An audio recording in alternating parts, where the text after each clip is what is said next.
The iron gates of the Ricci estate had never been touched by a child's hands before.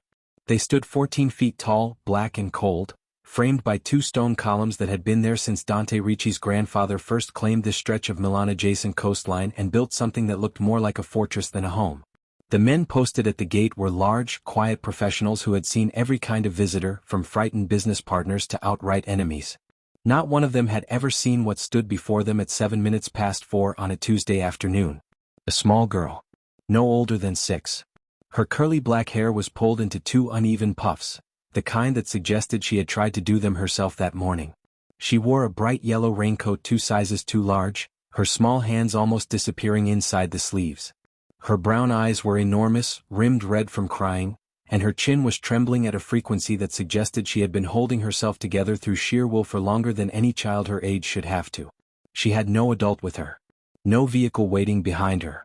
Just a small girl on a public road, pressing her face between the gate bars, staring at the guards with a ferocity that was almost incomprehensible for someone her size. "I need the man in charge," she said. Her voice was surprisingly steady. "Please. My mama needs help." The guards exchanged glances. Protocol was clear. No unscheduled visitors. No exceptions. One of them reached for his radio. Inside the estate, in the high-ceilinged study on the 2nd floor, Dante Ricci sat at the head of a table that seated 12 people and currently seated 7. He was reviewing the quarterly figures from the Ricci organization's restaurant holdings, the first of his planned legitimate ventures, while Lucia Moretti, his consigliere and the sharpest legal mind he had ever hired, walked him through a contract clause he did not like. The other men around the table were quiet in the specific way that people go quiet when they understand that the person at the head of the table does not enjoy interruptions. Dante himself was not a man people interrupted lightly. He was broad across the shoulders in a way that suggested he had spent years earning that width rather than inheriting it. His dark hair was cut short neat. His jaw was the kind of jaw that looked like it had been drawn with a ruler. But the thing people noticed first, always, was the tattoos. They covered both forearms completely, dense black and gray work that climbed past his wrists and disappeared under his rolled shirt sleeves. They rose above his collar, too, reaching his jawline on the left side. A pattern of interlocking geometric shapes that his grandfather had called armor and that Dante had come to regard as a record of every decision he had ever made that he could not take back. His eyes were very dark, very steady, and gave very little away. His radio crackled. He did not look up from the contract. "Don Ricci." It was the guard at the front gate.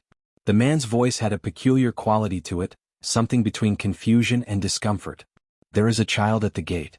She is asking for you by your title. She says her mother is in danger and she needs help. She has been here for 9 minutes and she will not leave." The table went quiet in a different way than before. Dante put the contract down. He looked at nothing in particular for a moment. Then he stood, buttoned his jacket and said to the table, "We continue when I return." He said it the way he said most things, without volume, without urgency, as a statement of fact rather than a request. The men nodded. He walked to the gate himself. This was noted by the guards, who were accustomed to instructions delivered through intermediaries. Dante Ricci walked to his own gate on a Tuesday afternoon, his hands in his jacket pockets, his pace unhurried, his expression carrying nothing that could be read as anything in particular. The girl saw him coming from 20 yards away. Whatever she had been expecting, it was not this. Her eyes went wide. She took one small step backward and then held her ground, which Dante noted and respected. He stopped on his side of the gate, 3 feet from the bars, and looked down at her. She was tiny. The yellow raincoat made her look even smaller, a bright spot of color against the gray of the road and the gray of the afternoon sky. "I am the man in charge," he said. His voice was even, unhurried. He made no move to intimidate or to comfort, because he was not sure which was appropriate. The girl looked at him for 3 full seconds. She looked at the tattoos climbing his neck. She looked at his hands. She looked at his face. She appeared to run some kind of internal calculation that Dante found surprisingly familiar, because it was the same calculation adults ran when they met him, except she did it faster and with less pretense. Then she grabbed 2 of the gate bars with her small hands, pressed her face between them and said, "A man tied my mama to a tree in Aldoni Park. She cannot get free by herself and nobody is stopping to help her, and I ran as far as I could and someone at the market told me that the man who lives in this house helps people who need it, and I do not have money, but I need you to go help her right now, please." The words came out in a single rush, with the precision of a child who has rehearsed them while running and was determined not to lose a single one. Dante looked at her for a long moment. Then he said simply, "Open the gate." The guard hesitated. Dante did not repeat himself. The gate clicked open. Dante crouched down, which put him closer to her eye level, and he saw her flinch very slightly at the motion before she steadied herself.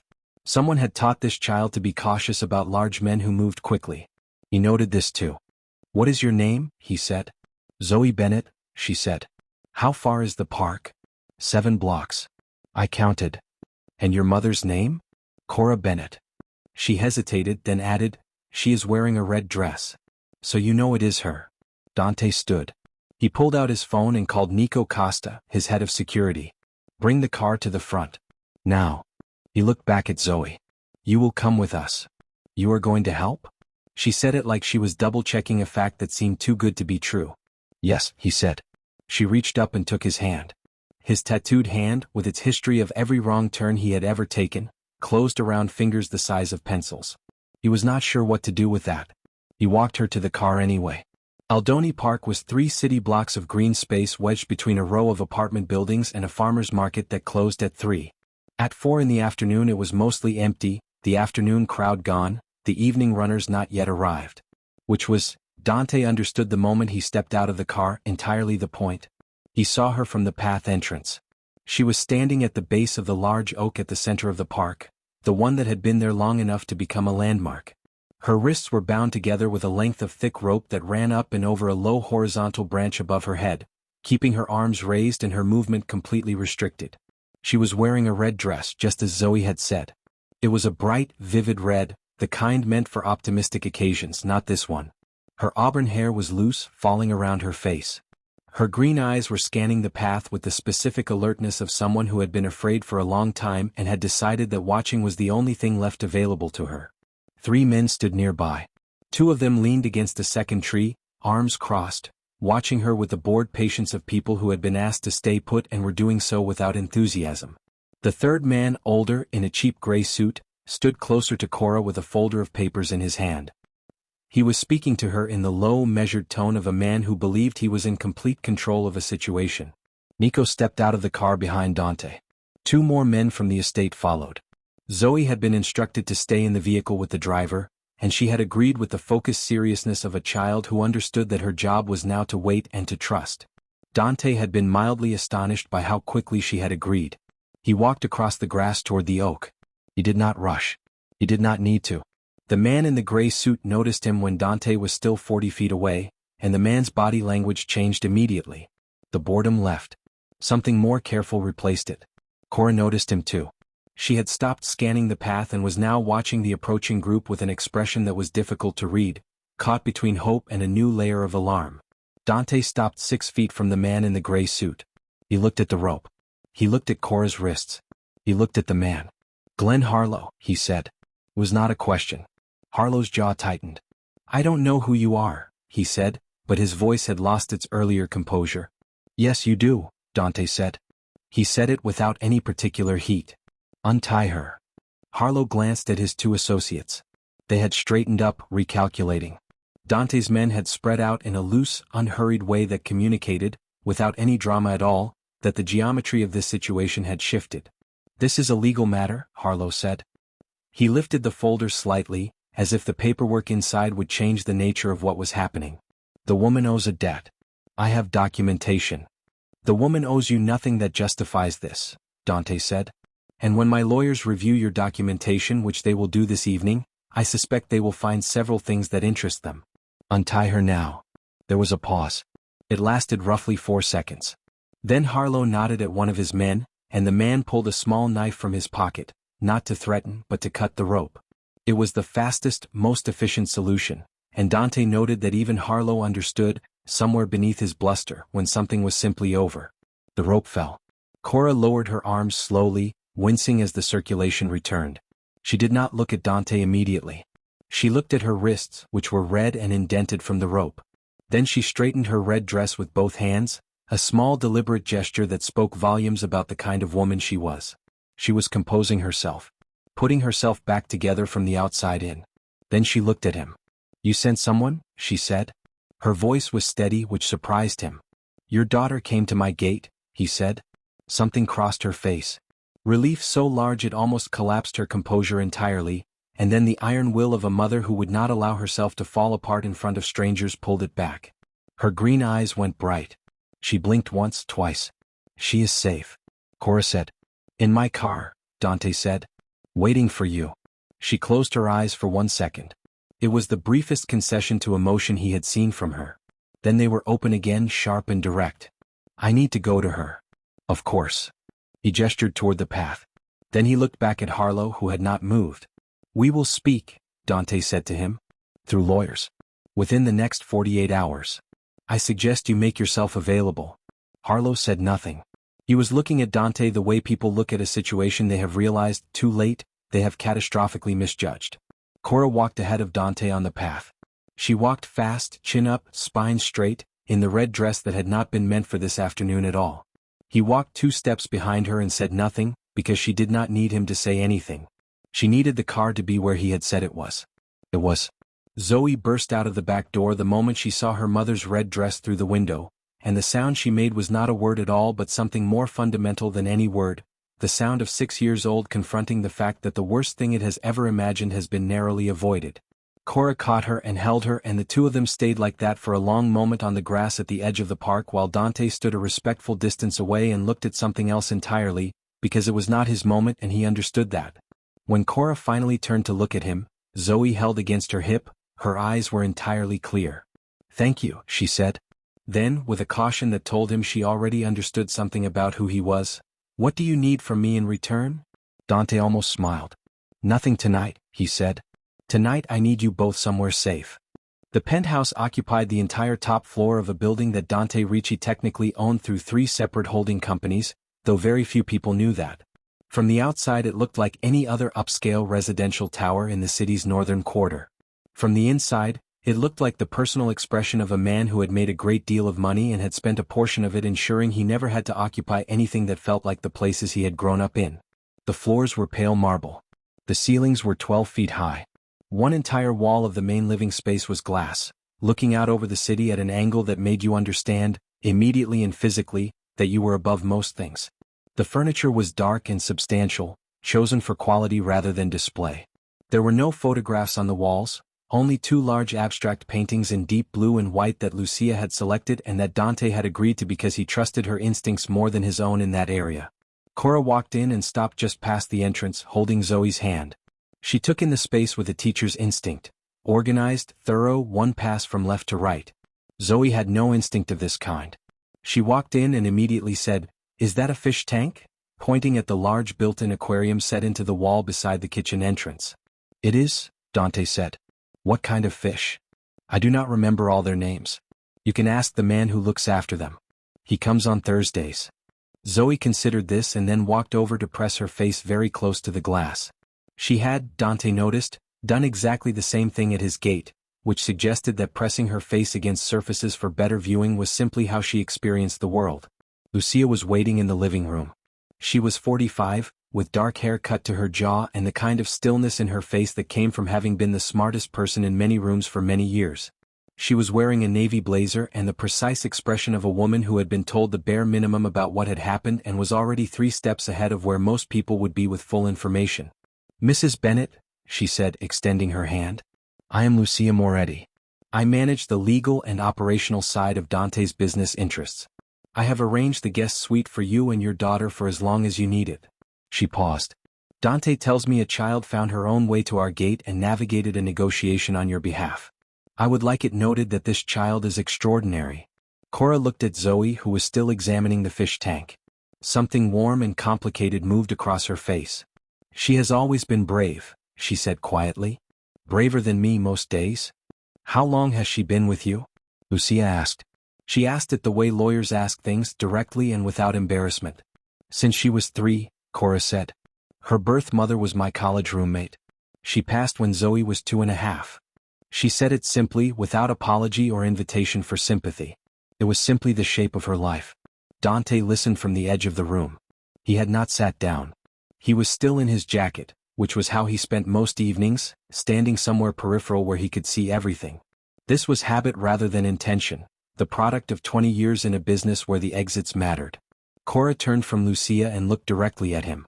She had been aware of him at the edge of the room the whole time, he could tell. She was that kind of aware. I appreciate the room, she said. I want to be clear that I understand this is not a free offer. There is something you want from this situation and I would rather we discuss it plainly than I wait to find out what it is. Lucia raised both eyebrows at Dante. The eyebrows said, I like her. Dante said, what I want is information about Glenn Harlow's operation.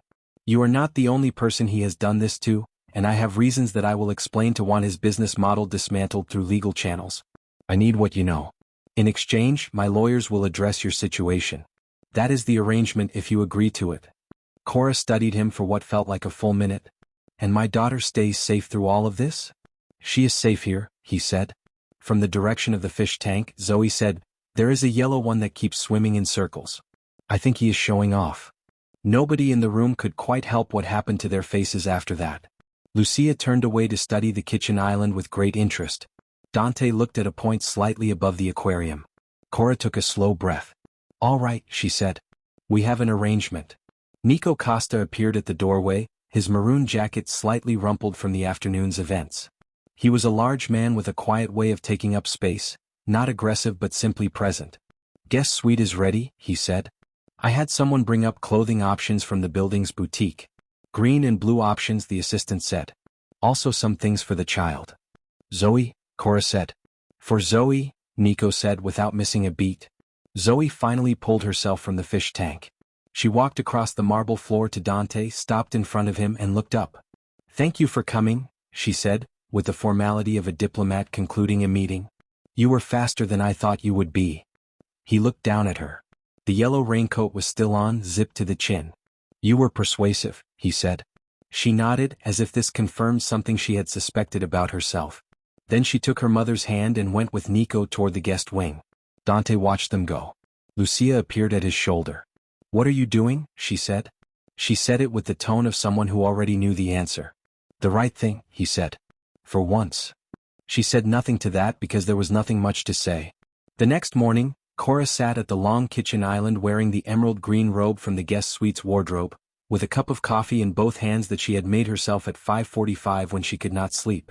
Zoe was still unconscious in the largest of the two guest suite beds, occupying approximately 80% of it despite being less than 4 feet tall.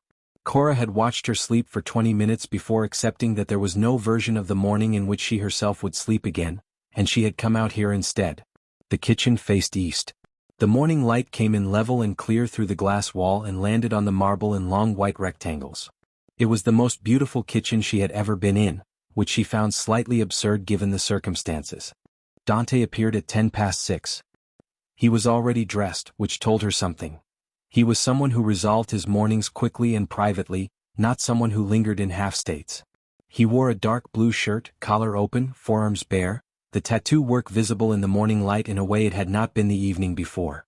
In the direct sunlight the ink resolved into a complex layered imagery, maritime charts and geometric patterns and what appeared to be text in a language she could not read from this distance. He stopped when he saw her, not from surprise exactly, but from a slight recalibration of how he had expected to find the space. Coffee, she said, gesturing at the machine. I hope that is all right. I needed something to do with my hands. He nodded and made his own cup with the ease of someone who knew where everything was and did not need to think about it. Then he sat at the island 2 seats away from her, and they sat together in a quiet that was not exactly comfortable but was not hostile either. It was the quiet of two people who have not yet determined how much to say. He was the one who broke it. Tell me about the dat. Cora set her coffee cup down. She had rehearsed this, she could tell. The way she organized it suggested she had been choosing what to include and what to lead with since the night before. My husband was James Bennett, she said. He died 18 months ago. Accident at work. He was a structural engineer on a building site, and a piece of equipment failed. She paused. He was a good man in most ways. He had one bad habit that I did not know about until after he was gone. He gambled. Not constantly and not obviously, but consistently and beyond his means for about 4 years before he died. Dante said nothing. He was listening in the specific way of a man who did not feel the need to fill silences with reassurance. Glenn Harlow's company, Harlow Capital, operates as a private lending business. They give high-interest short-term loans to people with gambling debts, people who cannot go to a bank. James borrowed from them 3 times. The total principal was $19,000. With the interest structure, which is, I am told, deliberately designed to make full repayment nearly impossible, the outstanding amount is currently listed at $63,000. She said the number with the flat steadiness of a woman who had said it enough times that it no longer had the power to make her flinch. I have been trying to negotiate. Harlow does not negotiate. He escalates. Yesterday was an escalation, Dante said. The third one, she said. The first was a man showing up at my school. I am a primary school teacher. He stood in the car park. The second was a letter to my landlord that caused me to lose my flat. Yesterday was the first time they touched me. Pause. Will it be the last? I will see to that, he said. He said it without drama, without weight, in the same tone he might use to say he would pick up something from the market. It was the confidence of a man who meant it precisely because he did not need to perform meaning it. Cora looked at him. Why does Harlow matter to you specifically? You mentioned reasons last night. He considered his answer. He operates in areas that I have historically operated in. He does it with less care, less control, and considerably more cruelty. He creates problems that become my problems. He is also, based on what my lawyers tell me, in violation of several financial regulations that become considerably more significant when someone decides to look closely. He turned his coffee cup on the counter. I have decided to look closely. Cora's phone rang. She looked at it. Father Benedetto, she said. He is the priest at the community church near where we used to live. He has been helping me. Dante nodded for her to take it. She stepped away slightly and answered. The conversation lasted 3 minutes. Dante heard fragments. The word safe repeated twice, some coordinates and location details, and then the priest's voice offering something that sounded like both relief and a prayer. When she came back, she looked fractionally lighter. He said Harlow's men went to the church looking for me this morning, she said. He also said that 2 lawyers arrived an hour after them and told Harlow's men to leave. He wanted to know if I had found help. You have? Dante said. She looked at him for a moment, this man with the tattooed hands and the early morning coffee and the certainty that went all the way to the bone. I believe that, she said. It sounded like it cost her something to say, and that the cost had been worth it. 3 nights into their stay, Cora found that sleep came most reliably for Zoe at 9:30 and most reliably for herself not at all. She had always been this way, a night-brain person in a world that rewarded morning people. James had found it charming. Her own mother had found it impractical. She had long since stopped apologizing for it. At 11:15 she came out of the guest wing in the blue robe, the sapphire-colored one with wide sleeves that she had decided was the nicest garment she had worn in about 4 years. She carried a book she had found on the living room shelf that morning, a translated Italian novel about a woman in Naples who inherits a house she has never seen. She had been looking forward to it all day. Dante was already in the living room. He sat in the chair nearest the glass wall, facing the city, with what appeared to be a legal brief open on the table beside him. A single lamp was on. The rest of the room was lit by the city beyond the glass, a soft distributed light that made the space feel less like an apartment and more like something suspended. He heard her come in. He did not look immediately because he was the kind of person who finished his sentence before responding to the world. Then he looked. The fish tank woke Zoe for about 40 minutes, Cora said, by way of explanation for her own presence. She needed a story and then renegotiated for 2 stories and then we discussed the yellow fish at some length and then she was out again. She held up the book. I was going to read. He nodded and looked back at his brief. She sat on the sofa, tucked her feet up, opened the book. They occupied the room together in a quiet that was, she noticed, qualitatively different from the first morning quiet. This one had some ease in it. It was Dante who spoke first, which surprised her because she had placed him solidly in the category of people who do not make small talk. Is it any good? He said, looking at the brief. I am 11 pages in and the woman has already found a letter behind a wall tile, Cora said. So yes, I think so. Pause. Then, what is in the letter? She looked up. He was still looking at his brief but his attention had shifted. I do not know yet. I was about to find out before I got distracted by your quiet. My quiet distracted you? It is a very loud quiet, she said. She was not sure where that had come from. She was tired, which made her honest in ways that rested Cora was more careful about. He turned to look at her then. In the lamp and city light, the tattoos along his neck were less visible, but she had begun, over 3 days, to learn their shapes. She found she no longer noticed them as separate from him. They were simply part of the landscape of his face, the way a scar or a birthmark becomes simply part of a face you know. What was your life before Harlow? He asked. Before your husband died. She thought about how to answer that honestly and briefly. Ordinary mostly, she said. Good ordinary. We had a flat with a garden. Zoe had a nursery painted yellow because she chose the color herself.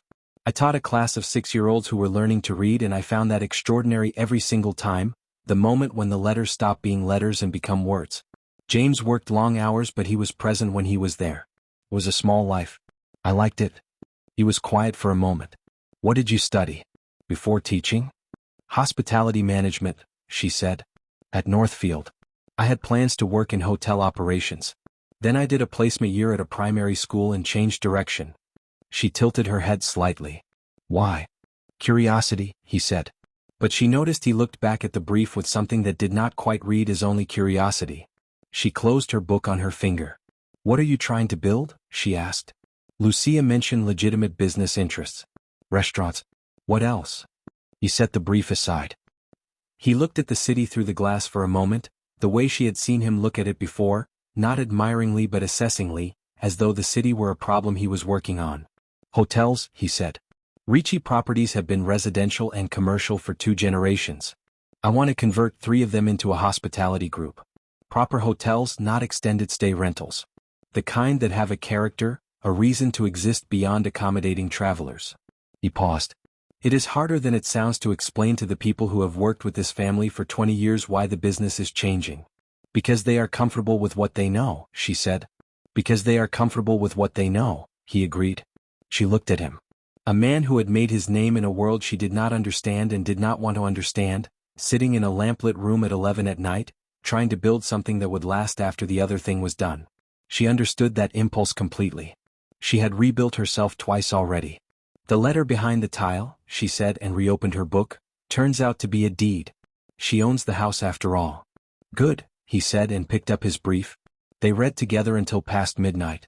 Neither of them mentioned it the next day, but both of them were aware of the fact that neither had left the room first. Franco Ricci arrived on the 4th morning without an appointment, which meant he had decided the appointment was not something he needed. This was, Dante reflected, entirely consistent with who Franco had always been. He was 62, Dante's father's younger brother, the man who had run the organization's day-to-day operations through the difficult years after Dante's father died. Franco had a heavy frame going to softness, silver hair combed back with precision, and the habit of wearing charcoal suits that suggested he believed formality was a form of authority. He had an uncle's affection for Dante that was genuine and deep and entirely compatible with the desire to control everything about how Dante operated. He arrived in the main living room while Cora and Zoe were in the guest wing. Dante had heard the elevator and had stood up from his desk before Franco reached the door. You could have called, Dante said. I prefer to see things for myself, Franco said. He looked around the room with the territorial surveillance of a man checking on property he felt was partially his. Then he looked at Dante. You have a woman and a child in this apartment. I am aware, Dante said. You pulled Nico and 2 men off schedule to go to a public park and remove a rope from a tree. Franco said this not with anger but with the patient exasperation of a man explaining a math error. The story is already moving. People are talking. Let them, Dante said. Dante. Franco sat down in the chair nearest the window and leaned forward, elbows on knees, in the posture of a man prepared to be very reasonable. I know you have reasons. You always have reasons. But you are inviting complications into the organization's space. A woman with debt problems and a child who apparently runs up to strangers' gates. The child is 6 years old and braver than most adults I employ, Dante said. His voice was still even but something had sharpened behind it. She asked for help. I gave it. And the woman? Is a credible source of information about Harlow's operation, who we have been wanting to investigate for 2 years. She is also in a situation created by a predatory lender that I intend to dismantle. Dante sat down across from his uncle. This is not a complication. This is a problem that I am solving and a business opportunity that I am pursuing. Franco studied him. Franco had very good instincts, which was part of what had made him effective for so long. Dante could see him reading the situation and reading it correctly, and then deciding how to respond to what he was reading. She is pretty, Franco said finally. That is not relevant, Dante said. It is relevant to how you are making decisions, Franco said. Not unkindly but not gently either. And how you make decisions matters to 60 people who depend on this organization for their income and their safety. This is not about one woman and one child. This is about everything we have built. What we have built, Dante said, is what I am trying to change. I have told you this. I have told you this for 2 years. The hotel project, the restaurant group, the legitimate portfolio. I am trying to build something that does not require us to have this conversation. He leaned forward slightly. I need you with me on that, Franco. Not fighting it. Franco looked at him for a long moment. Something moved through his expression that Dante could not entirely track, something that had more history in it than the present disagreement. I am going to speak to the other board members, Franco said. He said it neutrally as a statement of intent rather than a threat. But they both knew it was both. You have always been free to do that, Dante said. Franco stood. He straightened his charcoal jacket. He looked at the glass wall and the city beyond it. Your grandfather built this from nothing, he said. Your father held it through years that would have broken other men. What you are proposing throws all of that away. What I am proposing, Dante said, makes sure it lasts. He stood too. Safe trip home, Franco. Franco left the way he had arrived, without an appointment and without a goodbye that conceded anything. The elevator closed. Dante stood in the empty room. Nico appeared at the doorway. He had the maroon jacket on and the look of a man who had heard enough through a wall to know the shape of what was coming. Begin the board count, Dante said. Quietly. I want to know where we stand before Franco has the same conversation with everyone else. Already started, Nico said. Dante nodded. He looked at the city. He thought about a woman reading a book in lamplight and explaining the moment when letters become words. He thought about a 6-year-old pressing her face against a fish tank. He thought, some things are worth what they cost. Lucia presented the legal summary on a Friday morning, 9 days after the park. She placed it on the kitchen island in front of Dante and Cora simultaneously, which told Cora she was being included rather than informed afterward, a distinction she noticed and appreciated. The document was 40 pages. Lucia summarized it in 8 minutes. Harlow Capital, it turned out, had been operating for 11 years under a lending license that had lapsed twice and been reinstated both times through processes that, when examined closely, did not survive examination. The interest structures in their loan agreements violated consumer lending regulations in 4 separate categories. 3 of their existing borrowers had attempted regulatory complaints that had been quietly buried. The documentation was not so much a smoking gun as an entire smoking building. We acquired the debt portfolio yesterday afternoon, Lucia said. All outstanding loans held by Harlow Capital, including yours, are now held by the Ricci legal entity. Which means they are, as of this morning, reduced to their original principal amounts, stripped of all compounding interest, and in your specific case, Mrs. Bennett, settled in full as a condition of our acquisition agreement. Cora sat very still. Settled, she said. In full, Lucia confirmed. You bought my debt, Cora said looking at Dante. I bought his entire portfolio, Dante said. Your debt was part of it. The settlement was the condition I set. Cora looked at the document. She did not pick it up. She sat with her hands flat on the island and breathed carefully for a moment. Dante watched her and did not look away, because he had been around enough people trying to hold themselves together to know that being watched steadily was sometimes what was needed, not privacy. And Harlow himself, she said. The regulatory filings went to the financial authority yesterday afternoon, Lucia said.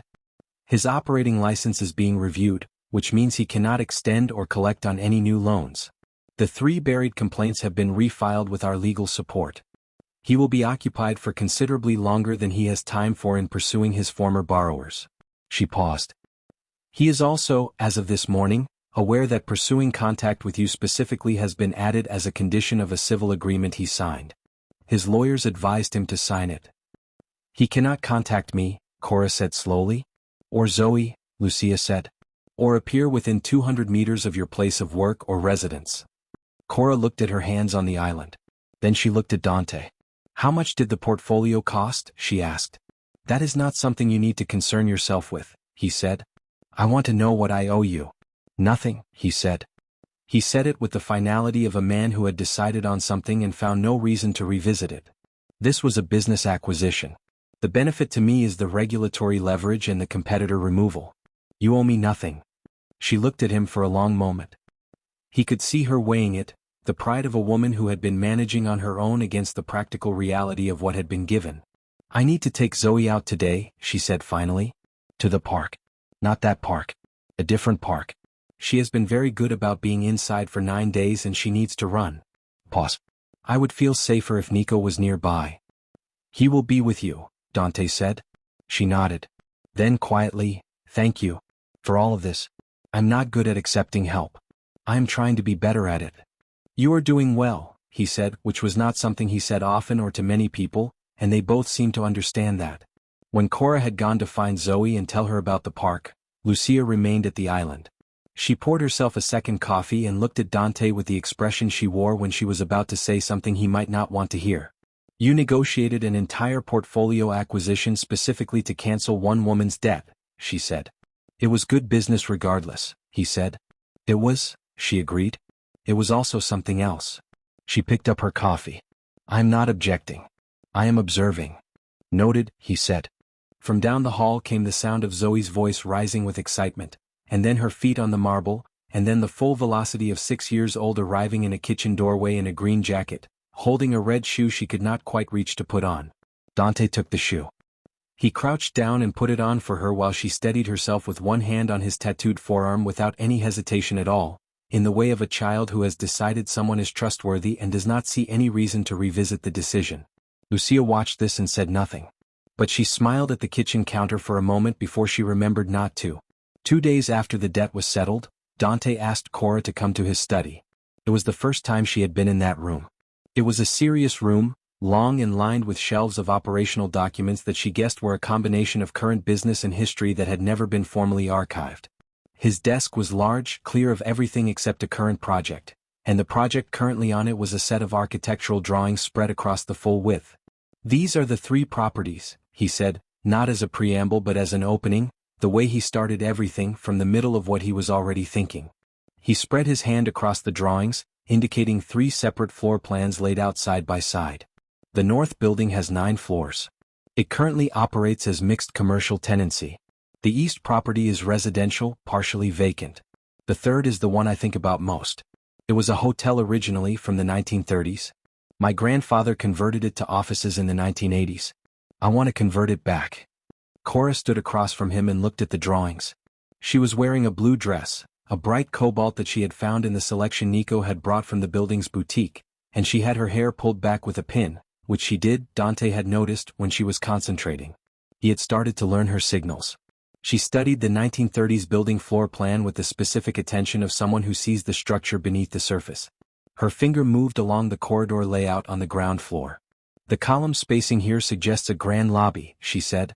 The original builders would have wanted height in this space. If the ceilings are still intact underneath whatever conversion work your grandfather did, you have something significant. Dante looked at her. They are, he said. The architect confirmed it. She looked up from the drawings. You said you studied hospitality, he said. I said I studied it and then went in a different direction. What direction would you have gone if you had stayed? She considered it. Operations management, probably. I like the systems side more than the front of house side. How a hotel functions at a structural level. Staffing ratios, service design, the logic of how a guest moves through a property. She paused, aware that she was warming to the subject and not entirely sure she had intended to. A 1930s building of this size, converted back to original use with the right service philosophy, has a distinct market. There are people who specifically seek that kind of property. It is not competing with modern luxury hotels. It is offering something they cannot provide. I know, he said. I have been trying to articulate that for 8 months to an architect who wants to modernize everything and a financial advisor who wants to strip every period detail to reduce cost. He looked at her. You said it in 30 seconds. Cora looked at the drawings again. She was quiet for a moment. What are you asking me? She said. I want you to work on this project, he said. As a consultant. Paid work, properly contracted, at a rate Lucia will outline. The job is to take what exists here and help me build the operational and conceptual framework for a hospitality group that functions in the real world rather than in a portfolio presentation. He paused. I am not offering charity. I am asking because you are the first person in this room who has looked at that drawing and understood immediately what it is. Cora set her hands flat on the edge of the desk, the same gesture she had made in the kitchen when the debt was settled, as if she needed the surface to steady herself against something. I have a teaching position, she said. Your school term does not resume for 6 weeks, he said. I know because I checked. I'm not asking you to leave teaching. I am asking you to do both, or at minimum to consult through the planning phase and see where it leads. He looked at the drawings. I need someone who sees what I see in these buildings. I do not have that person yet. She was quiet. Outside in the hallway, faintly, they could both hear Zoe describing something to Nico in great and exacting detail. The topic appeared to be a drawing she had made of the yellow fish, which she was explaining color by color. Cora looked at the drawings. Then at Dante. Then at the drawings again. I want to see the East Building first, she said. And the 1930s property in person. I will not commit to a concept without walking the space. When, he said. Tomorrow morning if Zoe can come. She will be difficult about being left here. Of course she can come, he said. Cora almost smiled. It was a near thing, precise and controlled, but it was there. All right, she said. Show me what you are building. The board of the Ricci organization had 9 members, 4 of them family by blood or marriage, 5 of them long-term operational partners who had been part of the structure since Dante's father's era. They met formally twice a year. They met informally when Franco Ricci called them. He called them on a Wednesday 3 weeks after the park. Lucia knew about the meeting 4 hours before it happened, which Dante had always considered one of her most valuable qualities. She knew things at exactly the right interval before they became urgent. He has spoken to Benetti, Cavallo, and the 2 Amaro cousins, she said, standing in the doorway of Dante's study with her navy blazer and the expression of a woman who has been anticipating a chess move and is mildly gratified to see it arrive on schedule. He has a proposed motion to restructure the leadership of the organization and appoint an interim committee to oversee operational decisions while he claims Dante is distracted by a personal situation. The personal situation being Cora, Dante said. And, by implication, the hotel project, Lucia said. He is framing the legitimate business transition as evidence of distraction rather than strategy. Dante turned from the window. How many does he have? 2, possibly 3 committed. He needs 5 for a majority. The remaining 5 are uncertain. She tilted her head. Or were, until yesterday. I have spent the past 4 days having individual conversations with each of them. About? About what the hotel project means for their personal financial futures. About the regulatory environment for the current operational model. About what happened to Harlow Capital when someone decided to look at its books carefully. She paused. About what kind of organization they want to be part of in 10 years. Dante looked at her. You were ahead of this. I am always ahead of this, she said, without any particular modesty, because she was simply stating a fact. The board meeting happened at 4 o'clock in the ground floor conference room of the Ricci commercial property on the east side. Dante sat at the head of the table. Lucia sat at his right. Nico stood at the door in his maroon jacket, not because he was needed for security but because his presence communicated, clearly and without drama, that Dante had considered this moment and was entirely prepared for it. Franco sat at the far end of the table. He had his charcoal suit and his silver hair and the look of a man who had decided this was a reasonable risk. He was wrong. The motion came to a vote 40 minutes into the meeting, after Franco had made his case in careful, measured language that acknowledged Dante's vision while framing it as premature, risky, and too personally entangled to be objective. He was a good speaker. He had always been. The vote was 7-2. Against Franco's motion. Ferrara, the Amaro cousins, Benetti and Cavallo, the 4 that Franco had counted on, had all voted with Dante. Lucia watched the moment Franco understood this and watched him assemble his expression into something neutral with the speed of a man who had spent a lifetime not showing his reactions in rooms where showing them was a disadvantage. There is a second item, Lucia said. She produced a document and sent it down the table. Given the change in operational direction and the legitimate business transition now formally underway, the board is being asked to approve a restructuring of Franco's stake in the organization. A buyout at current valuation, full and fair, in exchange for his seat and his operational role. Franco looked at the document. He looked at the room. He looked at Dante. The valuation is fair, Dante said. I had it done by an independent firm. Lucia can provide the contact if you want your own assessment. Franco was quiet for a long moment. Then he picked up the document. I will review it with my lawyer, he said. Of course, Dante said. Franco signed the following Monday. He left the organization as he had arrived at the meeting, in a charcoal suit with his silver hair combed back, and a dignity that Dante respected even when they disagreed about everything. After he left, Lucia sat across from Dante in the now empty conference room and said, That is done. Yes, he said. How do you feel? He thought about it.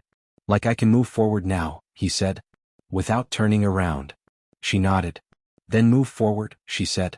The Ricci Grand opened on a Saturday in the middle of September, which Cora had chosen because September had a quality of light in this city that was unlike any other month, a particular clarity that came after the heat of summer and before the gray of autumn, a window of days where everything looked the way it was supposed to look. She had been right. The light that afternoon came through the restored windows of the lobby at a low, clean angle, falling across the original 1930s terrazzo floor that they had found beneath 3 layers of subsequent renovation and had spent 8 weeks restoring. It hit the brass fittings on the reception desk and the stems of the flower arrangements that Cora had specified, white and deep red, vivid against the restored cream plaster walls. The lobby was full. Not with the cautious attendance of a soft launch, but with the full and genuine presence of people who had come because they wanted to be there. Hotel industry contacts that Lucia had curated. Press that Cora had briefed personally. Community figures, including Father Benedetto, who was standing near the entrance in his clerical collar looking quietly delighted. Members of the board, all 7 who had voted with Dante and their families. Nico was in a deep maroon jacket and what might have been the first tie Cora had ever seen him in. He was standing near the bar looking profoundly responsible and subtly proud, which was, she had learned, the full extent of how Nico Costa expressed joy. Lucia was in a navy dress and had accepted 3 glasses of champagne from passing servers without appearing to consume any of them, which was a skill Cora found genuinely impressive. Zoe was in a red dress. Bright red, the same kind of red as the flowers, the kind of red that a 6-year-old selects because it is the reddest thing available and that is always the correct choice. She had done her own hair again, the 2 puffs, slightly better than the first time but still with the particular asymmetry of a person who refuses to ask for help with things she is determined to learn by doing. She was currently standing next to Father Benedetto and explaining to him at some length which fish from the penthouse tank she had named and what system of naming she had used. Cora stood near the central staircase, the one that curved up from the lobby in the original 1930s sweep that she had refused to modernize despite the architect's 3 separate attempts to rationalize it away. She was wearing the red dress, the same vivid red as the one from the park, which was entirely intentional. She had thought about it and decided it was the right thing to do, to take back the color, to wear it on a day like this rather than let it belong to a day like that. Dante came to stand beside her. He was in a dark suit, his collar open at the top, the tattoos visible at his neck and wrist in the way they always were, because he had stopped making allowances for them at some point in the past, she suspected, much earlier than this evening. It works, she said looking at the lobby. It works, he agreed. The service ratios are going to need adjusting in the first quarter, she said. The restaurant is understaffed for the booking volume we have already. I flagged it with Lucia yesterday. She told me, he said. She also told me you had already drafted the revised staffing proposal. He looked at her sideways. You drafted it at 11:30 at night. I had thoughts, she said. You always have thoughts, he said, and there was something in the way he said it that was not criticism, not even close. She turned to look at him. He was already looking at her, with the steady, unperforming attention that she had come to understand was simply how he looked at things he considered important. No performance in it. Just the fact of it. There is something I want to ask you, he said. Across the lobby, Zoe had finished her fish explanation and was now navigating back toward them through the crowd with the focused efficiency of a small person with a destination in mind. She was holding the hem of her red dress up slightly so she could move faster. Dante watched her come. Then he looked back at Cora. I want to ask it before she arrives, he said, because once she is here the conversation will become significantly more complicated. Cora almost smiled. Almost. Then you should ask it quickly. He reached into his jacket pocket and brought out a ring. Not in a box, just the ring itself, held between his tattooed fingers. A band of white gold with a deep red stone that sat in a setting that was old, the kind of thing that had been made before simplicity became fashionable again because it had simply always been beautiful. My grandmother's stone, he said. The setting is new. I had it reset 3 weeks ago. He looked at her directly. I am not the easiest person to know. I am aware of that. I am building something legitimate and I want you in it, not as a consultant, not as a tenant, not as someone I helped once. I want you here properly. I want Zoe here properly. I want us to make something that neither of us managed to make before. Cora looked at the ring. She looked at him. She looked across the lobby at the lobbying staircase they had argued about, at the terrazzo floor they had restored together, at Lucia laughing at something the hotel manager had said, at Nico pretending not to watch from near the bar. At Zoe, arriving at full speed, red dress and asymmetric hair puffs and the expression of someone who had seen something held between her mother and this man and had correctly identified what it was. Yes, Cora said. She said it clearly without hesitation and then, yes, once more because some things should be said twice. Zoe arrived. She stopped. She looked at the ring. She looked at Dante. She looked at her mother's face. Did you ask her? She said to Dante. I did, he said. And she said yes? She did. Zoe considered this with the gravity it deserved. Then she reached up and took one of Dante's tattooed hands and one of Cora's hands and held them both, which was the most decisive thing anyone had done in that room all evening. Good, she said. I already told Father Benedetto you were going to do this. He owes me a biscuit. Dante looked at Cora. Cora looked at Dante.